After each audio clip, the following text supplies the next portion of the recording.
Today we're looking at the video for Cubing at Home Season 2.3. In this event, I attempted the 4x4, 3x3 clock, Skewb, and Pyraminx. And just right off the bat, I will say that that was too many events for me to try to juggle in one day. Especially since I am fairly new to 4x4 and I'm very slow at it. So my times for this event averaged around 3 minutes. It was a bad way to start the event off. I didn't even get to do my last solve before the event basically was closing out, and so I just had to enter a DNS. So I mean, it gave me an average to look at and base future times around, but it is not a great way to start just the overall event for the day. I went directly into 3x3 after that and got okay times, but not as good as the 2.2 event. And then clock, I did fairly okay at for me. I really haven't practiced clock enough since the first time that I competed in it to really be ready for another competition type setting. And that was on me. Again, like I said, I bit off too much leading up to this event, and my times showed. There was at least a little bit of a break between the clock and Skewb events, and so I was able to come back into Skewb with a little bit of a break where I was able to walk away from the desk, take a breather, really just kind of reevaluate and think about what I wanted for the day. Skewb went a little bit better, Pyraminx went a little bit better even than that.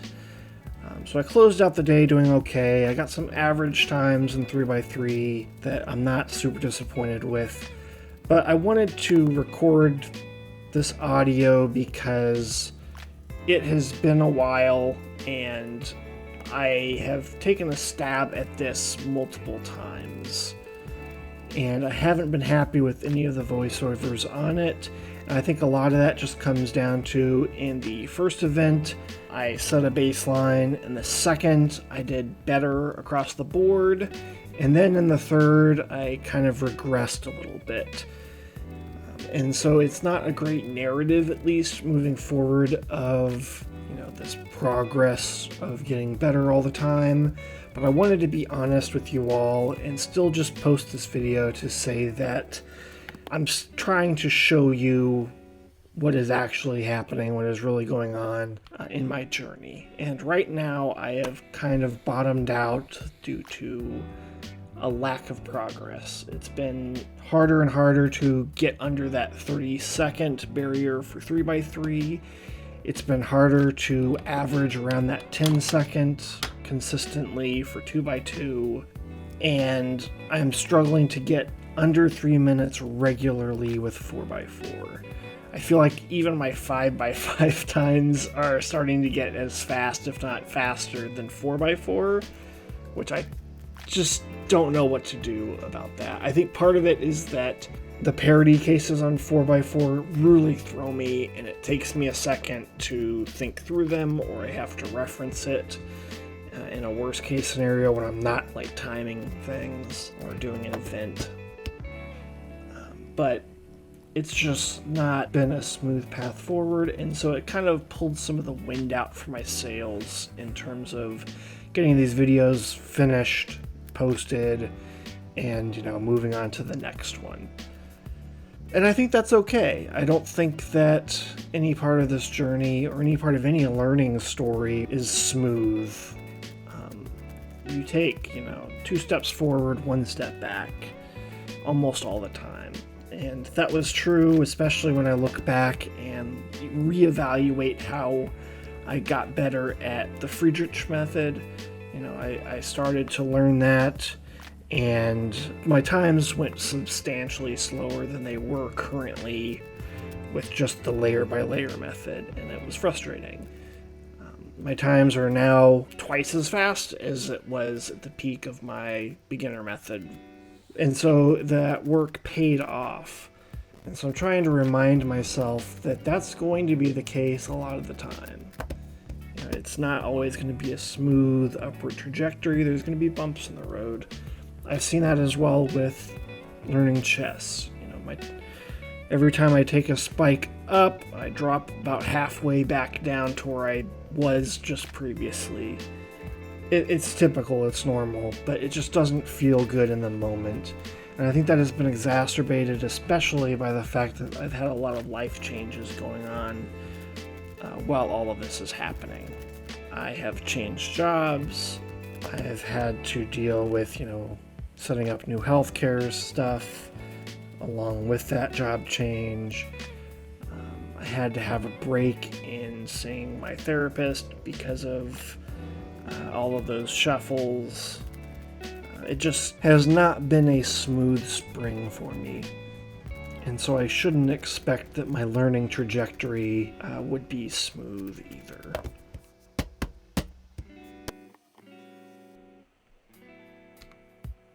If I were to have done this event again, I think that instead of trying to do all of the events that I thought I was capable of, the only one I didn't really try was the Mega Minx, because it takes me longer than my counter will go. It takes me like the full 10 or 12 minutes, and the timer shuts off after 10. So if I were to do this again, I would have basically said, I'm not fast enough at 4x4 right now to mess with it, and so let's just set that aside and not even worry about it. And then, instead of spending that entire month trying to memorize the parity cases for 4x4 and trying to get faster at my edge pairing and getting frustrated and slowing down all my other stuff, I could have said, okay, 4x4 is something I'll train for in the future. And I could have focused that time on relearning clock or getting even faster at Skewb, doubling down on Pyraminx, really trying to up my times on 3x3. I think that 4 event area would be the max. And really, if I'm honest, when it's events that are kind of side events like Skewb, Pyraminx, and clock, I probably should just pick 2 of them and have 3x3 be my other one.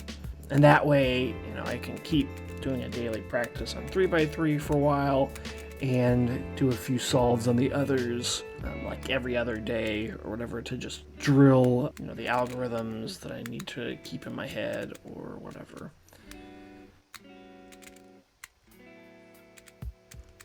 I guess the other thing that I wanted to talk about with this is that the GON smart timer has been messing up for me a little bit. So you'll see I changed that back to the G4's speed stacks timer.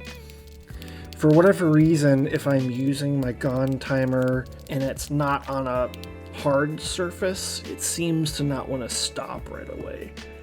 And even though the cubicle mat is not super thick, it does have an impact on that. And at least how my desk is set up, just right above the top of the video is where my laptop starts, and so I don't have a lot of room to kind of push things further up, and the bottom edge of the video is basically the bottom edge of my desk.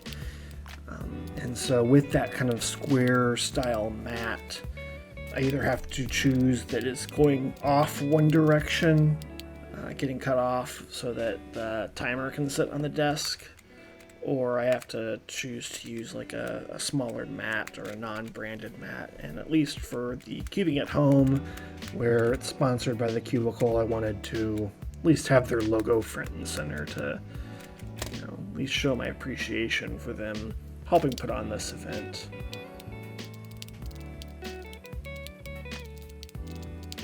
I need to do more investigation with the GON smart timer and figure out if it's a larger hardware issue than that or what. But it's been a little bit frustrating because I do prefer that timer. It keeps my average of 5 on it. It's impossible to accidentally turn off or reset while it's timing. The edge lights up really cool blue, which is nice. and it's just a straight shape instead of the kind of curved, which I like as well. In terms of it starting and stopping, in practice times, usually I just don't have the mat underneath it, and I'm using it with Bluetooth on the timer, and it's going fine.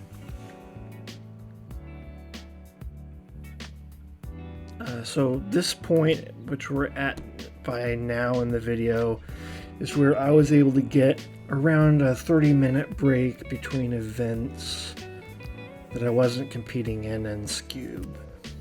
And so I was really able to kind of reset my brain and what I was hoping to get out of this. And my times overall for Skewb, I think, were around what they would be on average.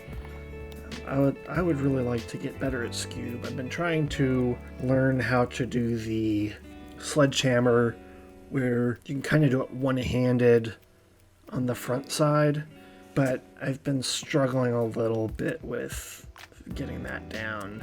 And then I need to, after I kind of have that perfected, learn how to do the sledgehammer from the front, but on the back side of it, so that I don't have to turn the cube over to do some of these algs.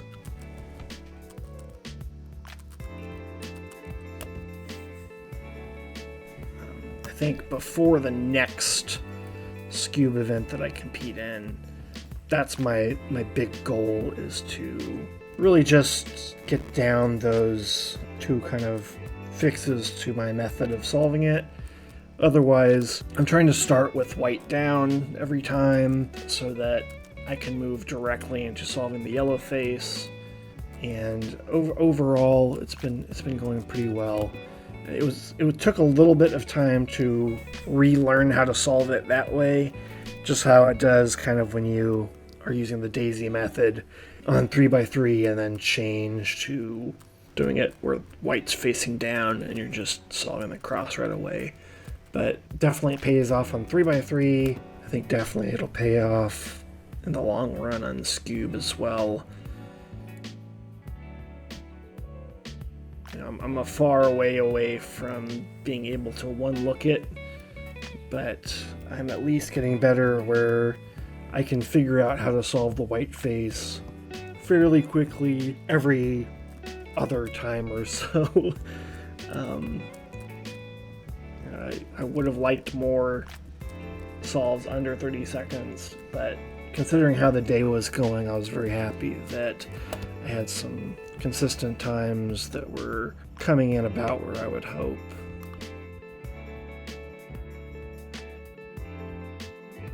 And then for Pyraminx, I did okay.